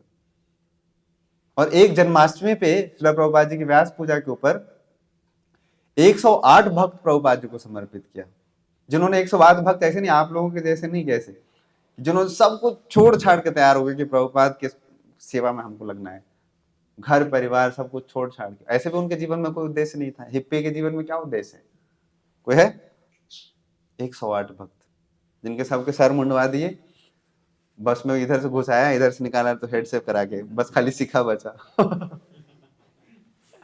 और सबको प्रभुपाद के पास ले गए कि Prabhupada, they all want to dedicate themselves unto you. तो ऐसे ही कैसे होता है जानते हैं? ये गुरु का कृपा, गुरु का आज्ञा पालन करते हैं, सब कृपा होता है हमारा। ये जो चौथा अध्याय गीता हम पढ़ते हैं तो उसमें हमको बड़ा अच्छा एक संदेश मिलता है हम लोगों को, प्रचारकों को, खास करके हम लोगों को जो प्रचार करना चाहते हैं, कि बाहरी दुनिया में ना आपका कॉर्पोरेट लाइफ में हो सकता है कि आपके स्किल्स के ऊपर आपका डेवलपमेंट डिपेंड करता है। आपके अंदर कितना हुनर है, कितना स्किल है, मतलब कितने आप 30 मार खानो, उसके हिसाब से आपका प्रोग्रेस और प्रमोशन होगा। लेकिन भक्ति में कोई एकदम गधा व्यक्ति भी है ना, वो भी बहुत शीर्ष पे जा सकता है। कैसे? गुरु की आज्ञा प्राप्त करने से, आशीर्वाद और कृपा प्राप्त करने से। और आशीर्वाद ऐसे नहीं मिलता है कि प्रभु जी के पास जाकर उनसे सर पे हाथ रखवा लेते। आशीर्वाद का मतलब क्या है कि हम कितना प्रसन्न करते हैं उनकी आज्ञाओं को पालन करके, इससे आशीर्वाद मिलता है।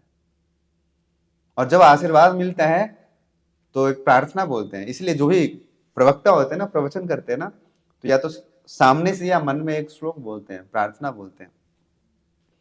प्रार्थना बहुत सुंदर है, बहुत गहरा है, आप लोग ध्यान से सुनिएगा। बोलते हैं क्या? मुकम करोति वाचालम पंगुम लंघयते गिरिम यत् कृपातम हम वंदे श्री गुरुम धीरतारिणे परमानंद माधवम श्री चैतन्य ईश्वरम।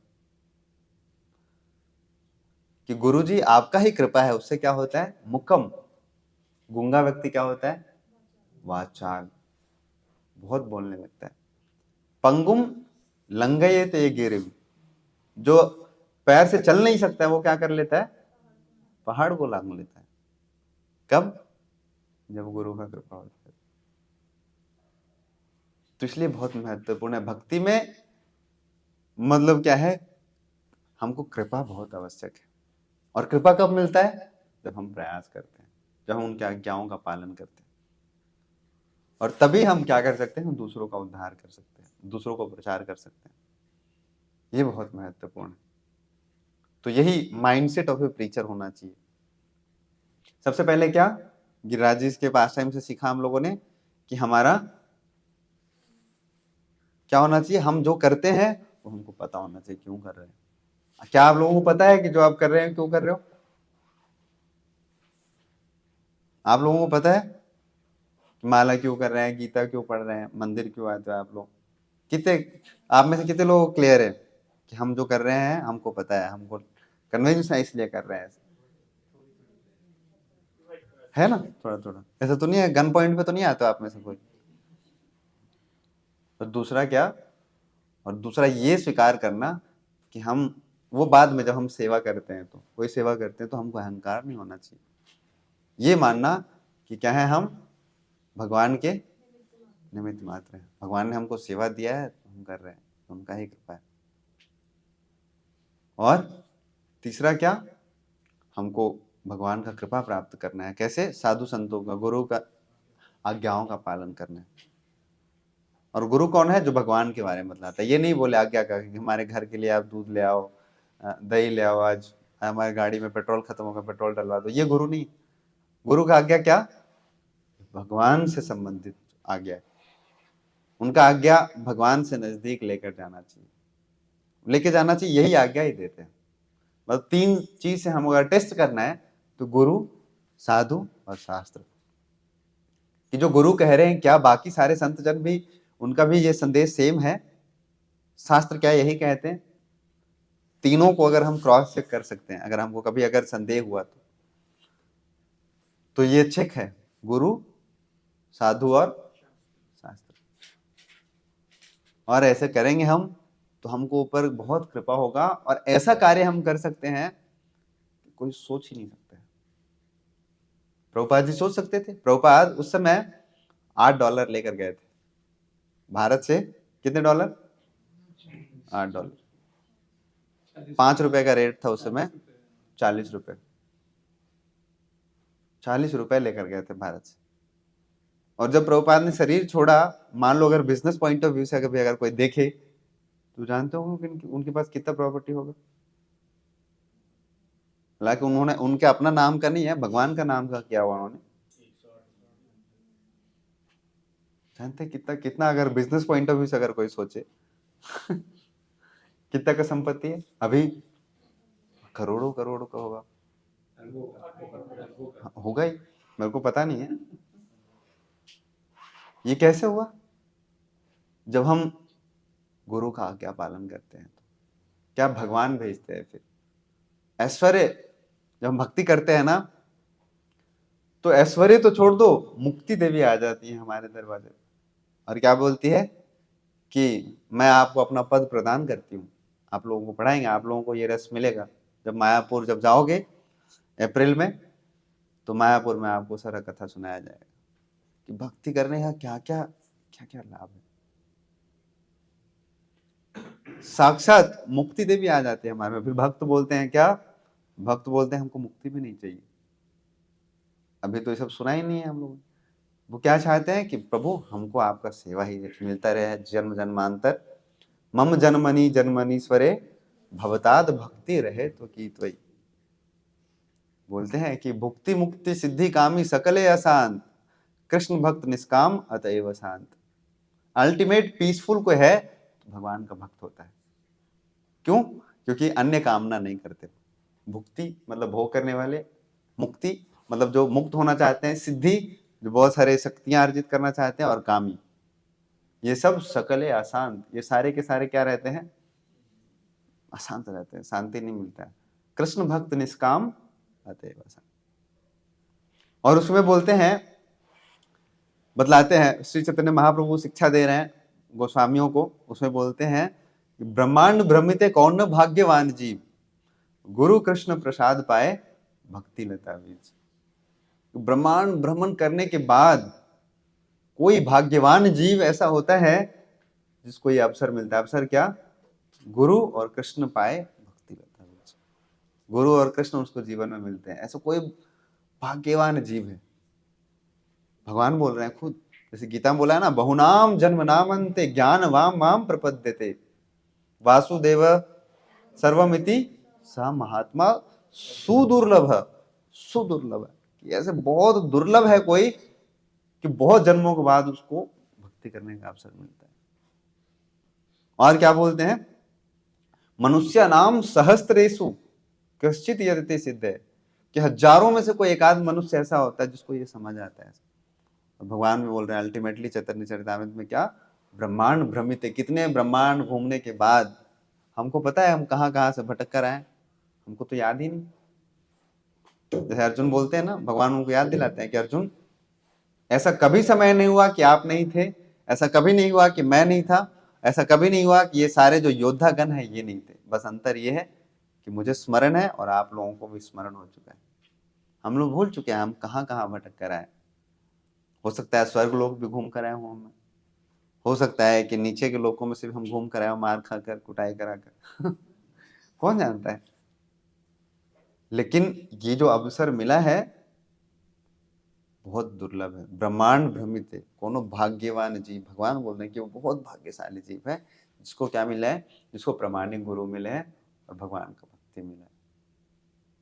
और भक्ति विनोद ठाकुर ऐसे लोगों के बारे में बोलते हैं कि अगर इतना कुछ मिलने के बाद जिसको नहीं मिला वो तो है ही दुर्भाग्यशाली, लेकिन जिसको मिलने के बाद अगर कोई छोड़ दे तो उससे बड़ा कोई दुर्भाग्यशाली है? भक्ति विनोद ठाकुर कहते हैं कि दुर्भाग्यशाली नहीं है वो आत्मघाती। आत्मघाती मतलब जानते क्या होता है? जो अपने आप को मारता है। बोलते हैं मनुष्य जन्म पाइया राधा कृष्ण ना भजिया, जानिया सुनिया विष खाइनो। कि मनुष्य जन्म मिला और अगर हम लोगों ने भगवान का भजन नहीं किया तो जानबूझकर क्या है, जानबूझकर विष कौन खाता है? आत्मघाती। जानबूझकर तो ये विष खाते हैं ना, मरना है जिसको। तो उससे बड़ा कोई दुर्भाग्यशाली नहीं है। तो इसलिए जिस दिन हमको ये समझ आ जाएगा, भगवान बोलते हैं कि ये समझ आ जाएगा कि हम कितने सौभाग्यशाली हैं, तो हमको बहुत गर्व होगा। फिर अभी तो हमको छिपाना पड़ता है बाहर, माला, कभी कंठी, कभी तिलक, कभी किसी से बचकर निकलना पड़ता है कि नहीं माता जी? ठीक है, बुद्धिमान होना चाहिए, हमको अपने भक्ति बचाने के लिए करना है, लेकिन फिर बाद में क्या होगा, बहुत गर्व होगा।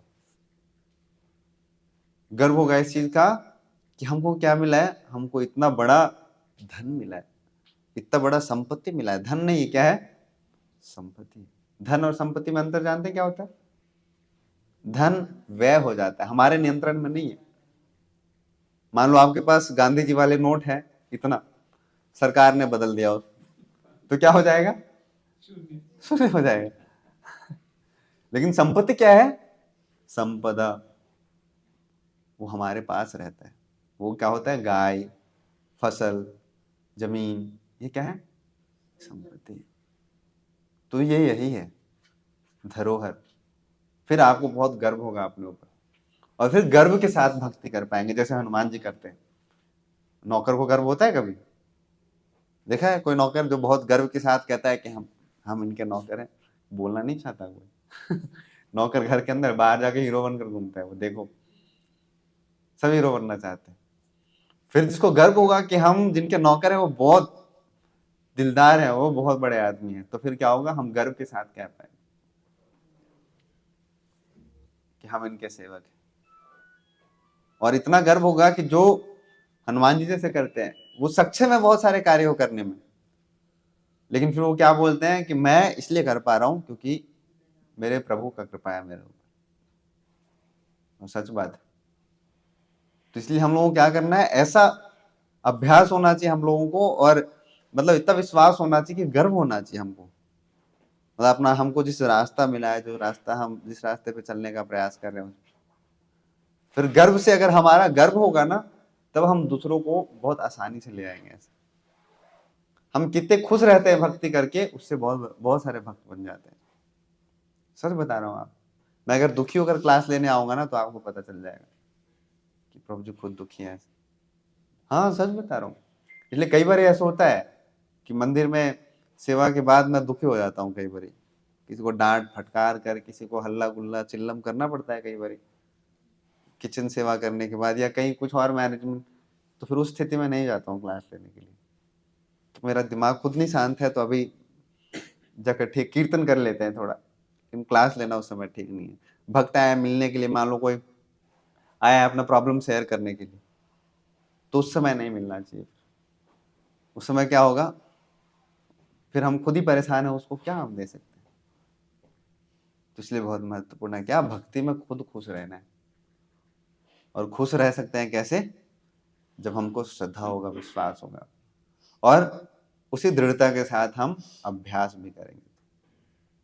तो आज विद्यार्थी को आप लोगों ने बताया होगा कि कैसे अभ्यास करना है हम लोगों को। क्या क्या बताया आप लोगों को? 3S, बहुत फॉर्मूला बताते हैं विद्यार्थी प्रभु। 3D, 3S, 4S, बहुत सारा कुछ बताते हैं। MMS, मेरे को याद हो गया। एक्चुअली जब हम बिगिनिंग के समय में जब हम करते थे, तो विद्यानिधि प्रभु बहुत नोट्स बनाते थे, लिखते थे बहुत। मैं कभी नहीं लिखता था। मेरा इंजीनियरिंग का फर्स्ट ईयर एक नोटबुक में चला गया। और विद्यानिधि प्रभु जब पढ़ते थे, तो हमारे जो वहाँ पे जो प्रभु जी थे, वो बहुत सारे फार्मूला बताते थे।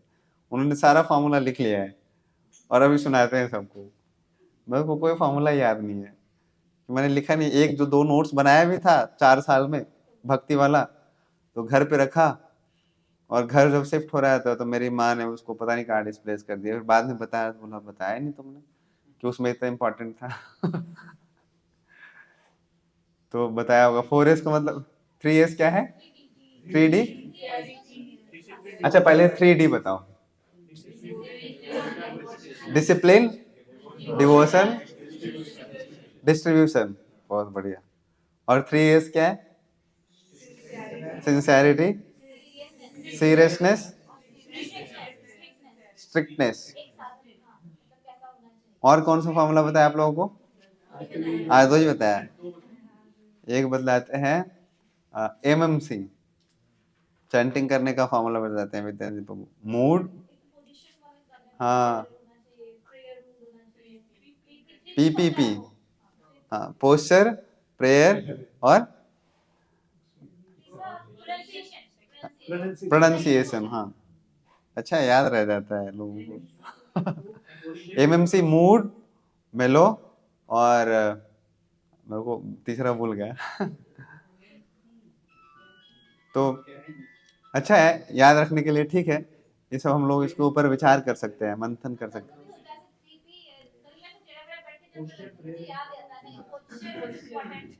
पोस्चर और प्रोनाउंसिएशन बहुत इंपॉर्टेंट है। तो ये क्या है? ये सारा अंग किसका है? अभ्यास का।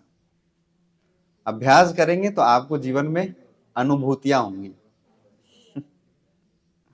अनुभूति कब होता है? जब हम उसको प्रयास करते हैं, अपने जीवन में अभ्यास करते हैं। तो अभ्यास नहीं करोगे तो कभी अनुभूति नहीं होगा। फिर 5 साल हो जाएगा तो फिर आप भी बोलोगे कि ऐसे थोड़ी ना बाल पकाया है, बाल सफेद क्या है, 5 साल से आ रहा हूं मंदिर में, तुमको क्या पता है, सारा गीता पढ़ा है, भागवत भी पढ़ा है, लेकिन रियलाइजेशन कुछ नहीं हो। इसलिए जब हम लोग पढ़ते थे ना तो नोट्स बनाते थे हम लोग बिगिनिंग के डेज में। कैसे? अब उतना नहीं बना पाते डिटेल में, पहले बनाते थे, 4 कॉलम डालते थे हम। डिस्कवर, क्या क्या इसमें से हमको डिस्कवर किया है, क्या आपको पता चला है, क्या अंडरस्टैंडिंग, उससे क्या समझ आया है। फिर तीसरा क्या है, इसमें से क्या क्या हम अपने जीवन में उतार सकते हैं, एप्लीकेशन। और चौथा, एप्लीकेशन करेंगे तो रियलाइजेशन क्या। और कंक्लूजन वही है जो रियलाइजेशन होता है। और वो कब होता है? जब हम अपने जीवन में अप्लाई करते हैं। तो अभ्यास बिना किए हुए रियलाइजेशन नहीं आते, और भक्ति में रियलाइजेशन बहुत महत्वपूर्ण है। हाँ, discover, understanding, application and then realisation, बहुत इंपॉर्टेंट है। तो फिर बाद में जो बहुत देखोगे, बहुत सारे जो भक्त आते हैं, वरिष्ठ भक्त होते हैं, अपना अनुभव शेयर करते हैं, तो हमको बड़ा अच्छा लगता है सुनकर, नहीं? तो आज के लिए हम लोग इतना ही रखते हैं, और आप लोगों का बहुत बहुत धन्यवाद। हमको पता है थोड़ा टफ होता है, टफ होता ही है, मेरे को पता है। आप नहीं भी बोलोगे तब भी टफ होता है, बैठे रहना, सुनना, और ध्यान से, उसमें भी ध्यान से सुनना। और उसमें भी सुबह सुबह उठने का आदत अगर नहीं है तो ठीक है। तो अगर 3-4 बजे उठ गया हूँ तो उसके बाद से कंबल पकड़ने का मौका ही नहीं लगाया अभी तक, और उसके बाद भी दोनों आंख ऐसे खोल कर रखना है, बहुत टफ होता है। तो आप लोगों ने बहुत प्रयास किया, अच्छा किया, तो बहुत बहुत धन्यवाद। यही हमारा मसल बिल्ड होता है, तो स्ट्रेच करते हैं। मेरा पर्सनल ऐसा इच्छा है कि सारे भक्तों का ऐसा अनुभव होना चाहिए, मतलब सब इतने कैपेबल होना चाहिए कि 4-5 घंटा बैठकर कथा सुन सके, 4-5 घंटा प्रेम से बैठकर भगवान जी का कथा सुन सके। नहीं तो 2 घंटे में ही सब कुछ स्टैटिक स्ट्रेन हो जाता है, थोड़ा हिलना डुलना करना पड़ता है, थोड़ा ऐसे ऐसे ऊपर नीचे, और क्या। अब देखो, परीक्षित महाराज ने तो 7 दिन सुना ना, भैया कम हम 7 घंटा का कर ले। और कैसे किया? बिना खाए, बिना पिए। भगवान बोलते हैं, सुखदेव गोस्वामी बोलते हैं, प्रभु थोड़ा पानी वानी पी लो, जाके ब्रेक ले लो। बोला नहीं, ब्रेक नहीं चाहिए मेरे को, 7 ही दिन है मेरे पास, बस आप सुनाते जाओ सुनाते जाओ। कब ऐसा करता है व्यक्ति? जब पता चल जाता है कि हम बस इतना ही। मैं आपको बताता हूँ, हम लोग एम्स जाते हैं ना, एम्स में बाकी से सबको बोल बोल कर हमारा कंठ सूख जाता है कि माला कर लो, गीता पढ़ लो, गीता ले लो। वहां जाते हैं, हम बोलते हैं कि माला करना चाहिए, गीता पढ़ना चाहिए। हमारे पास लोग इतने भर के आ जाते हैं कि कैसे माला करना है, कैसे गीता पढ़ना है। क्यों? उनको पता चल चुका है कि अब अंत समय है, कुछ भी हो सकता है यहाँ पे। तो हम लोग ऐसे हैं, ऐसे क्या है कि जब तक बंदूक यहाँ लगेगा तब तक क्या होगा, जब तक करें, लगेगा नहीं तब तक मानेंगे नहीं। लग जाएगा तब हम शुरू करते हैं। जब तक बंदूक लगा रहेगा निशाने पे तब तक नाचेगी बसंती। तो हम लोग सब ऐसे ही है, ऐसे ही बसंती, कि हमारा यार, हमारा जान, हमारा प्राण, जब तक उसके ऊपर बंदूक का निशाना नहीं होगा तब तक हम नाचेंगे नहीं। ऐसा होना नहीं चाहिए। तो ठीक है, अब हम लोग प्रसाद पाएंगे, और प्रसाद पाने के बाद आज आप लोगों को एक बहुत अच्छे जगह पर लेकर जाएंगे। जैसे मैं आशा करता हूँ कि आप लोग कभी नहीं गए होंगे वहां पर। बरसाना में सखियों का गांव है एक। अष्ट सखी जानते हैं? अष्ट सखी कौन कौन है? अष्ट सखी का नाम बताइए, एक एक करके, एक हाथ उठा के। पहला, सबको पता है ललिता, हाथ उठाकर मैं जिसको बोलूंगा वो बताएंगे। सेकंड वाला, हम बोला ही नहीं था बोलने के लिए। चलो तीसरा, हाँ आप बताएं। चित्रा सखी, हाँ चित्रलेखा। चौथा किन्होंने बोला? अच्छा इंदु, हाँ। और पांचवा विशाखा, टुंग विद्या, और ललिता, विशाखा, चित्रा, टुंग विद्या, फिर इंदुलेखा, फिर रंगा देवी, सुदेवी। कितने हो गए? 7 हो गए। तो एक मेरे को ध्यान नहीं आ रहा है। तो ये अष्ट सखी हैं, उनमें से एक अष्ट सखी है। पिछली बार जो यात्रा पे आए होंगे हमारे साथ, तो उनको लेकर गए थे ललिता सखी के गांव। उनका गांव का नाम है ऊंचा गांव। आज हम जाएंगे हम चित्रा सखी के गांव। उनका गांव का नाम है चिकसौली। चिकसौली। एक चंपक लता। तो एक वहां पे एक पहाड़ है बहुत ऊपर। उस पहाड़ का नाम है, यहाँ पे मानगढ़ है, दानगढ़ है, विलासगढ़ है। तो आज हम लोग चलेंगे विलासगढ़ पे, ऊपर पहाड़ के ऊपर। तो चढ़ना होगा थोड़ा सा, ज्यादा नहीं है, थोड़ा सा। तो वहां पे जाएंगे, प्रसाद पाकर वहां पे कीर्तन करेंगे। तो गाड़ी, एक गाड़ी है उसमें 4 सीट है, 4 सीनियर सिटीजन को बिठा सकते हैं उसमें। बाकी बस नीचे लग जाएगी, बाकियों को पैदल जाना पड़ेगा। 150 100 150 मीटर है ऊपर, पहाड़ के ऊपर। तो मेरे को लगता है कि इस यात्रा का ये अंतिम सत्र है। तो आप लोगों का जो अनुभव हुआ, जो कुछ क्वेश्चन है, कुछ पूछना है, तो हम लोग 5-10 मिनट कर सकते हैं, क्योंकि वहां तो 2:30 बजे तक क्लास है राम भक्त बाबू जी का। 2:30 बजे से पहले छूटेंगे नहीं, 2:30 बजे प्रसाद होगा। ये बंद कर सकते हैं इसको।